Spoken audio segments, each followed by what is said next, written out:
આ વિડીયો અત્યારે સોશિયલ મીડિયામાં ખૂબ જ વાયરલ થઈ રહ્યો છે, જેમાં આપણા ગુજરાતમાં નરેન્દ્ર મોદી સાહેબ આવવાના હતા ત્યારે એક છોકરો ભૂલથી તેમના જે રસ્તેથી પસાર થવાના ત્યાં પસાર થઈ ગયો સાયકલ લઈને, તો પોલીસ દ્વારા તેના ઉપર હુમલો કરવામાં આવ્યો અને તેને માથે વાળ પકડીને તેને મારવામાં આવ્યો તેવો વિડીયો તે વાયરલ થઈ રહ્યો છે।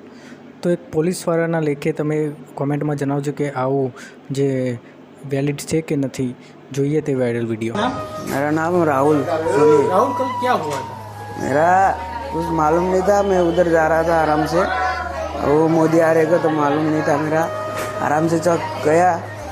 वो अभी नया नया था, मैं कुछ किया बन नहीं, मैंने गलती तो मेरी था, मैं गया, उसने बोला लिया, मैं घूम लिया वहाँ से।